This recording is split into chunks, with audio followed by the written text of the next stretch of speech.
네, 미 증권거래위원회가 비트코인 현물 ETF 상장을 승인했습니다. 가상화폐가 제도권에 입성했다는 점에서 의미가 있는데요.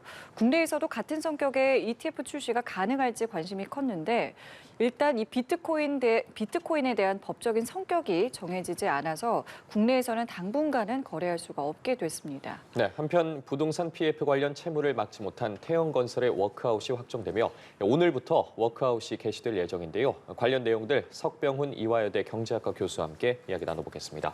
어서 오십시오. 안녕하십니까? 네, 안녕하십니까? 안녕하세요. 자, 먼저 비트코인 현물 ETF 상장 관련 소식부터 좀 짚어보도록 하겠습니다. 관련해서 시장이 아주 뜨거운데 이 비트코인 현물 ETF가 저희가 보통 알고 있는 비트코인과는 좀 다른 개념인 겁니까? 예, 그렇습니다. 먼저 ETF라는 것의 개념을 이해를 하셔야 되는데요. ETF라는 것은 상장지수 펀드라고 해가지고요. 주식처럼 우리가 거래를 할 수가 있고요. 그런데 특정 주가지수의 움직임에 따라서 수익률이 결정되는 펀드가 되겠습니다. 예. 그런데 여기서 이제 특정 주가지수 대신에 비트코인 ETF라고 하는 것은 비트코인의 가격 움직임에 따라서 수익률이 결정되는 펀드가 바로 비트코인 ETF가 되겠습니다. 그러니까 그 비트코인의 그러니까 뭐가 올라가야지 그러면 이게 올라가는 건가요? 비트코인의 가격이 올라가게 가격이 되면 올라가면? 비트코인 현물 ETF의 수익률도 상승하게 되는 이런 간접 투자 상품이 되겠습니다. 근데 그 앞에 현물이라는 게 또 붙잖아요. 예. 이 현물이라고 붙는 건 또 뭐 어떤 개념 때문에 그런 건가요? 그러니까 기존의 비트코인 선물 ETF는 이미 승인이 나서 투자가 가능한 상황이었고요. 네. 이번에 허가가 난 것은 현물 ETF인데요. 그 두 개의 차이는 선물이라는 것은 미래 비트코인 가격, 특정 가격의 이랑 그 시점에서 비트코인의 가격이 어떻게 될지 그 가격 변화에 대해서 베팅을 하는 상품입니다. 네. 그래서 가격이 그 미래 예정된 가격하고 어떻게 변화에 따라서 수익률이 결정되는 상품이고요. 네. 이번 것은 현재의 가격 변화에 따라서 수익률이 결정이 되는데 가장 큰 차이는 선물 ETF의 경우에는 그 상품을 출시한 투자 기관에서 직접 비트코인을 매수할 필요는 없었습니다. 그런데 이번에 현물 ETF 같은 경우는 고객이 거기에 투자를 하면요. 그 기관 투자가가 고객의 돈을 활용해서 실제로 비트코인을 매수를 해야 한다는 점에서 차이가 있기 때문에 현물 ETF 상품이 출시를 하게 되면 거기에 돈을 맡긴 고객들의 돈을 이용해서 기관 투자가가 실제로 비트코인을 매수를 해서 기관의 매수 수요가 비트코인 시장에 들어갈 것으로 예측이 되기 때문에 호재로 작용을 하고 있는 것입니다. 예, 그리고 ETP라는 또 용어도 있던데 이거는 또 그렇죠. 그럼 ETF랑 또 어떻게 다른 건가요? 예, 이번에 미국 증권거래위원회에서 비트코인 현물 ETF를 승인을 하면서 네. ETF가 아니라 ETP다라는 예. 것을 분명히 했습니다. 네. 근데 ETP, Exchange Traded Product라고 하는데요. 이것은 ETF보다 상위 개념이라고 보시면 되겠습니다. 제가 말씀드린 ETF 상장지수 펀드뿐만 아니라요. 상장지수 증권 ETN이라고 하는 게 있는데요. 이 상장지수 증권까지 포괄하는 개념인데요. 상장지수 증권도 사실은 ETF하고 비슷한 상품이라고 보시면 되겠습니다. 이것은 거래소에 상장돼서 ETF처럼 쉽게 거래할 수 있는 건데 이것은 증권사가 신용을 기반해서 발행을 하고 기초지수가 되는 이 경우에는 이제 비트코인이 되겠죠. 비트코인의 수익률에 연동해서 수익을 제공하는 그런 간접 투자 상품이라서 기본적으로 ETF랑 유사한 상품인데 이 두 가지 상품을 포괄하는 상위 개념이 ETP가 되겠습니다. 예, 그렇군요. 이번에 또 승인이 사실 가상화폐가 좀 제도권에 진입했다는 점에서 상당한 의미를 갖는데 그동안 미 증권거래위원회가 이 가상화폐 비트코인이 증권시장에 편입되는 것을 한 10년 정도 반대해 오지 않았습니까? 예. 이번에 이런 결정을 내리게 된 계기는 무엇인가요? 예, 가장 중요한 계기는 그동안에 미국의 증권거래위원회가 그 비트코인의 현물 ETF가 승인을 받는 것을 반대했던 가장 큰 이유는 시세 조작을 통해서 투자자들이 피해를 볼 가능성이 있다라는 것을 이유로 반대를 해왔었습니다. 그랬는데 그거에 대해서 이제 소송을 제기를 했죠. 이 현물 ETF 상품을 출시하고자 했던 투자사가 소송을 제기했는데 그 소송에서 패소를 했습니다. 그리고 그동안에 증권거래위원회에서 우려를 제기했던 시세 조작 가능성에 대해서 그 우려를 해소하는 새로운 조항을 이번 현물 ETF 상품을 출시를 허가 승인 신청을 하면서 블랙락이라는 세계 최대의 투자 운용사가 추가를 했습니다. 그래서 그 조항으로 인해서 결국은 시세 조작 가능성, 이것으로 인해서 투자자들이 피해를 볼 가능성이 해소가 됐다라고 판단을 함으로써 승인을 하기에 이르렀습니다. 그럼 위험 요소들이 완전히 사라졌다. 이렇게까지 봐도 되겠습니까? 예, 현 상황에서는 비트코인 현물 ETF에 투자를 하게 될 경우에는 네. 시세 조종을 통해서 투자자들이 피해를 볼 가능성에 대한 우려는 미국 증권거래위원회에서 보기에는 해소가 됐다. 그렇기 때문에 승인이 됐다. 이렇게 보시면 되겠습니다. 근데 저는 좀 헷갈렸던 게 이게 증권거래위원장이 말한 게 ETF 상장은 승인을 했는데 예. 비트코인을 승인하거나 지지하는 건 아니다라고 했어요. 그러니까 이거를 분리해서 접근을 할 수가 있는 개념인지 좀 헷갈리더라고요. 예, 그러니까 가장 큰 차이는 비트코인 자체가 네. 나스닥 시장에 상장이 된 것은 아니지 않습니까? 그렇죠. 지금은 비트코인을 투자를 하는 간접 투자 상품인 ETF가 나스닥에 상장되는 게 승인이 된 것입니다. 네네. 그래서 그 차이점을 지금 지적을 한 것입니다. 그래서 지금 비트코인 같은 경우는 가상자산 거래소를 통해서 거래를 하는데요. 네. 가상자산 거래소 같은 경우는 증권거래위원회의 감독을 받지 않고 세계 각국의 가상자산 거래소도 금융당국의 직접적인 규제를 받지 않고 있습니다. 네. 그러다 보니까 그동안에는 가상자산 거래소에서 시세 조정을 한다든지 아니면 뭐 가상자산 거래소에 고객이 맡긴 예탁금을 뭐 빼돌린다든지 이런 문제점들이 여러 군데에서 밝혀졌었습니다. 네. 이런 점을 우려해서 비트코인 그 자체는 금융당국의 감시에 빠져 있는 규제 사각지대인 거래소에서 거래가 되고 있기 때문에 그거 자체가 뭐 위험성이 없는 것은 아니다. 그렇지만 이 ETF 간접 투자 상품 자체는 증권 거래소에서 거래가 되고 있고 그거에 대해서는 뭐 시세 조작 가능성이 없다 이런 것을 분리해서 생각을 해야 된다라는 것을 지적한 것으로 보입니다. 예, 그렇군요. 상장 이후에 좀 반응도 좀 살펴보도록 하겠습니다.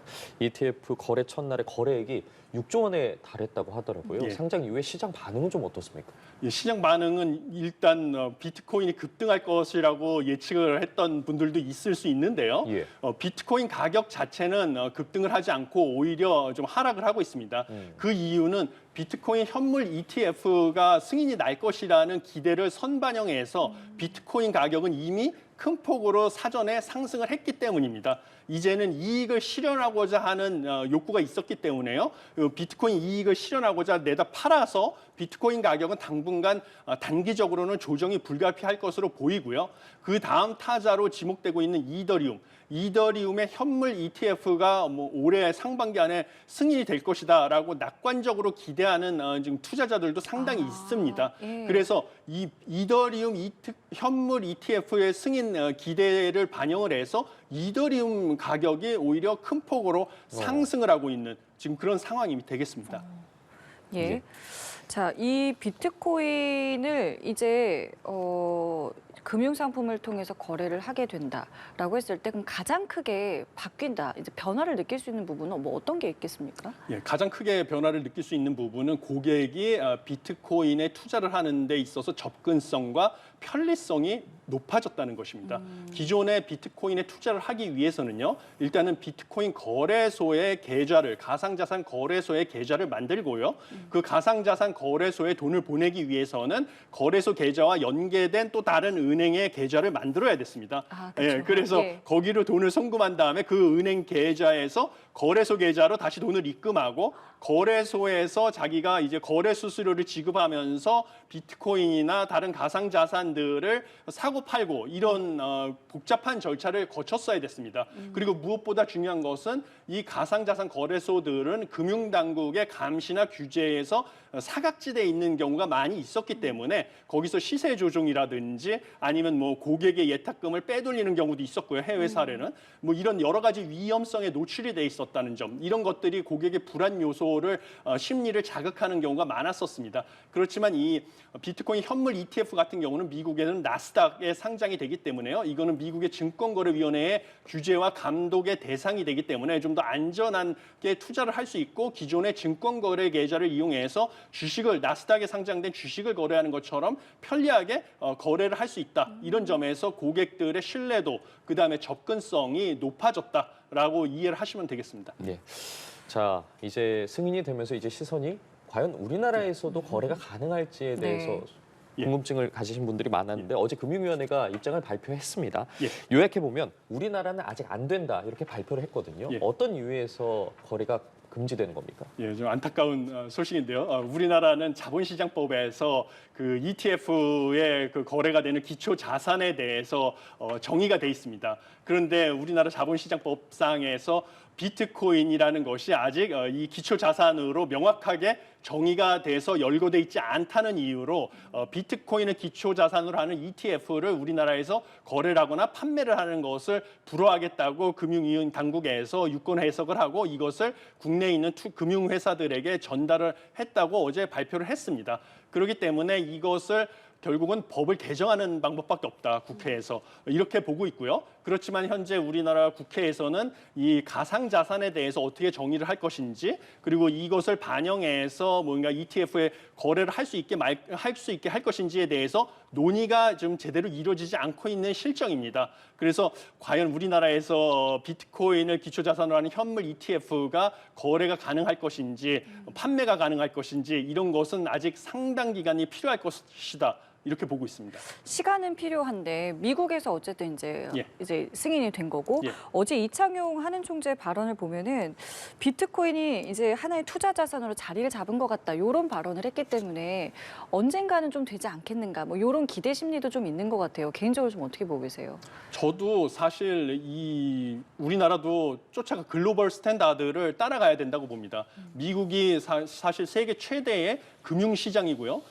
세계 최대의 금융시장인 미국에서도 비트코인 현물 ETF를 승인했다는 것은 상당히 시사하는 바가 크다고 생각을 합니다. 그리고 이 비트코인 현물 ETF라는 것은 기존의 다른 금융자산과 그 수익률이 그 상관관계가 같이 움직이는 방향성이 그렇게 높지 않기 때문에요. 비트코인 현물 ETF를 승인을 하면 여러 투자 회사들이 자신들의 자산 포트폴리오에서 뭐 일정 비율, 예를 들면 5%를 비트코인 현물 ETF에 투자를 함으로써 오히려 자산의 수익률을 안정적으로 관리할 수 있는 새로운 선택지를 제시하는 것이라고 볼 수도 있습니다. 그래서 안정적으로 투자 자산을 관리할 수 있다라는 측면에서도 더 좋은 것이라서 우리도 금융시장을 선진화하고 고객들의 투자 선택지를 넓히는 측면에서는 미국의 그 글로벌 스탠다드를 따라가는 방향으로 뭐 자본시장법을 개정하는 것이 필요하다. 저도 이렇게 보고 있습니다. 예, 알겠습니다. 이번에는 태형건설 워크아웃 이야기 좀 해보도록 하겠습니다. 이 채권단의 96.1%의 동의로 태형건설 워크아웃 개시가 확정이 됐는데 태형건설 입장에서는 좀 한숨 돌리게 됐다고 봐도 될까요? 예, 그렇습니다. 저도 한숨 돌렸다고 보는데 가장 큰 이유는 이번에 워크아웃 개시 결정이 되면서요. 가장 중요한 것은 앞으로 3개월에서 4개월 정도 기업 개선 계획을 짜는 동안에 4월까지는 채무 상환을 유예했기 때문에 무엇보다도 태형건설이 유동성 위기에서 한숨을 돌린 것이 가장 크다라는 것입니다. 그래서 채권 행사를 유예하게 된 것은 지금 희소식이지만요. 앞으로도 넘어야 할 난관은 많습니다. 향후 절차는 주채권은행이 자산과 부채 실사를 통해서 기업 개선 계획을 작성을 하고요. 그다음에 이 기업 개선 계획을 4월 11일에 2차 채권단 협의회에서 결의를 해야 되는데 이때도 75% 이상의 채권단의 동의를 얻어야 되는데 이것이 2차 난관이 되겠습니다. 그런 다음에 이 결의 역시 이 동의를 얻은 다음에도요. 세부 내용이 담은 개선 계획을 갖다가 한 달 안에 약정을 체결해야 되는데 여기도 채권단과 태형건설 간의 또 협상의 과정이 필요하기 때문에 이런 세부 절차들이 남아 있습니다. 그렇지만 일단은 최대 4개월까지 채권 행사를 유예해주기 때문에요. 채권단이 일단 한숨은 돌렸다라고 보시면 되겠습니다. 하지만 앞으로 넘어야 될 산이 굉장히 넓다. 근데 사실은 지금 이 산도 넘지 못할 거라는 관측도 많았었어요. 근데 어쨌든 이게 워크아웃이 결정된 건데 이 부분은 좀 어떻게 보셨습니까? 기본적으로 이번에 극적으로 워크아웃이 결정된 가장 큰 계기는 태형건설이 추가 자구안을 제시한 데 있습니다. 추가 자구안의 핵심은 TY 홀딩스, 지주사에 대한 오너 일가의 보유 지분을 필요시 담보로 제공하겠다는 거 하고요. 그다음에 SBS에 대해서 지주사인 TY 홀딩스가 보유한 지분 역시 필요시에 담보로 제공하겠다고 하는 것을 약속을 했고 또 SBS 미디어넷 같은 좀 다른 계열사 역시 활용해서 필요한 자금을 조달하겠다라는 세 가지 추가 자구안을 제시한 것 그리고 그동안의 갈등의 소지였던 그 매각한 태영 인더스트리의 네. 매각 대금의 일부였죠. 890억 원을 TY 홀딩스 연대보증 채무를 갚는 데 쓰려고 했었는데요. 그것을 갖다가 태영건설 지원에 활용하기로 한 것. 이것이 결정적인 역할을 해서 이번에 그 워크아웃을 결정하는데 채권단의 동의를 얻는데 역할을 했다. 이렇게 보고 있습니다. 예, 말씀해 주신 것처럼 이번 워크아웃을 두고 역대급 초고난도 워크아웃이었다 이런 평가가 많은데 앞서 말씀해 주신 것처럼 앞으로 이제 3, 4개월 동안 기업 개선 계획을 짜야 하는데 이 기간 동안 혹시 발생할 수 있는 문제점이나 좀 눈여겨봐야 될 점들이 있을까요? 예, 지금 이 워크아웃은 지금 이 첫 번째 고비는 넘었지만요. 정말 초고난도의 워크아웃입니다. 왜냐하면 건설사의 특징상 전국에 있는 부동산 PF 사업장들이 산재해 있습니다. 특히 지금 문제가 되는 것은 60곳의 PF 사업장이 있습니다. 지금 가장 문제가 되는 것은 60개의 PF 사업장인데요.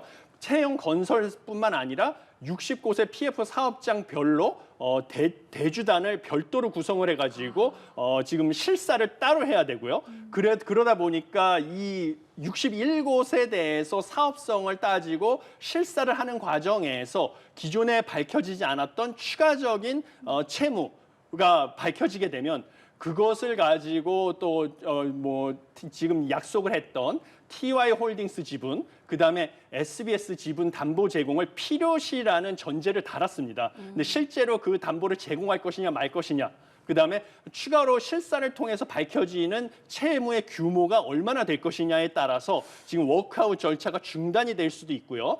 그다음에 SBS와 그 TY 홀딩스의 지분을 담보로 제공하는 거에 따라서는 또 경영권이 위협을 받을 가능성이 있기 때문에 이것이 앞으로 겪게 될 난관이 되겠습니다. 그러면은 지금 말씀하신 어떤 사업장 중에 뭐 착공을 아직 안 한 곳도 있을 것이고 예. 이런 부분들은 어떻게 좀 정리되는 겁니까? 예, 지금 가장 큰 문제는 본 PF로 전환되기 전에 브릿지론이라고 하죠. 브릿지론을 받아서 토지만 매수한 상태인 네. 그런 사업장들이 가장 큰 문제가 되겠습니다. 이런 사업장들은 가장 제가 보기에는 이번에 워크아웃 과정에 있어서요. 지금 아무래도 정리가 불가피하다. 그래서 이 토지 같은 경우는 이제 본 PF로 넘어가기도 전 단계에서 지금 위기의 자금 압박을 통해서 위기에 봉착을 했기 때문에요. 이건 수익성이 떨어진다, 사업성이 떨어진다고 보여서요. 지금 이 토지를 갖다가 결국은 경공매를 통해서 정리에 들어가는 것이 불가피하다고 지금 보이고요. 그렇게 될 경우에는 후순위 채권자들 대부분이 지금 제2금융권 으로 지금 알려져 있는데요. 후순위 채권자들 같은 경우는 타격을 입을 가능성이 크다. 이렇게 보고 있습니다. 그래서 이런 경우에 좀 후순위로 참여한 제2금융권과 그다음에 다른 채권단 간의 갈등의 소지도 있고요. 그래서 앞으로도 좀 난관이 있을 수 있다. 그렇네요. 이렇게 보고 있습니다. 예, 말씀해 주신 것처럼 관련한 부분을 좀 더 수치를 통해서 구체적으로 짚어보면 이 건설산업연구원에 따르면 지난해 말 기준 PF 규모가 130조 원에 이른다고 하더라고요. 그리고 또 아직 말씀해 주신 것처럼 착공 못한 사업장에 걸린 이 브릿지론이 제2금융권을 통해서 보증을 받는 거 아니겠습니까? 예, 이 규모 자체가 30조 원으로 추정이 되는데 비단 태영건설만의 문제는 아닌 것 같아요. 앞으로 이런 프로젝트 파이낸싱에 대한 문제점 어떻게 좀 해결해 나가야 될까요? 예, 올해 경제정책 방향에 사실 상당수 이런 것에 대한 대책이 포함되어 있습니다. 그래서 주요 대책은 금융당국에서 시장 안정을 위한 유동성 공급 프로그램을 85조 원을 지금 가지고 있는데요. 이것을 POC 100조 원으로 늘리는 방향, 그래가지고 자금 압박을 받는 PF 사업장이랑 건설사에 유동성을 공급하겠다는 대책이 있고요. 그다음에 사업성은 있는데 일시적으로 자금 압박을 받는 PF 사업장은 LH죠. 한국토지주택공사가 매입을 해서 살리는 방안이 있고요. 그리고 지금 브릿지론으로 지금 토지만 매입했고 사업성이 없는 것은 불가피하지만 지금 한국자산관리공사 캠코와 민간이 공동 출자한 PF 정상화 펀드가 인수를 해가지고 결국 정리 절차에 들어가는 거죠. 경공매를 통해서 네네. 정리 절차에 들어가는 방안 이런 대책을 제시를 했습니다. 근데 저도 현 시점에서는 이런 대책이 불가피하다. 왜냐하면 계속 대출을 만기 연장을 해서 끌고 가봤자 지금 있는 대출에 이자만 붙어가지고 대출금의 규모만 커질 뿐이거든요. 그런데 결국은 본 PF로 넘어가지 못하면 이 부실이 한꺼번에 터지기 때문에 이런 식으로 정리를 하고 하는 것이 사업성이 떨어지는 PF 사업장은 정리를 하는 것이 불가피하다라고 보고요. 그래도 이번에 그 태형건설 워크아웃이 결정이 되면서 지금의 PF 위기가 정말 실물 경제 위기, 그다음에 금융 위기로 전이될 위험성은 많이 낮아졌다. 그러니까 뭐 예. 시청자분들께서 그렇게 걱정하실 필요는 없어졌다. 이렇게 보고 있습니다. 예, 알겠습니다. 오늘 말씀 저희 여기까지 함께 할게요. 지금까지 석병훈 이화여대 경제학과 교수 함께했습니다. 오늘 말씀 감사합니다. 고맙습니다. 감사합니다.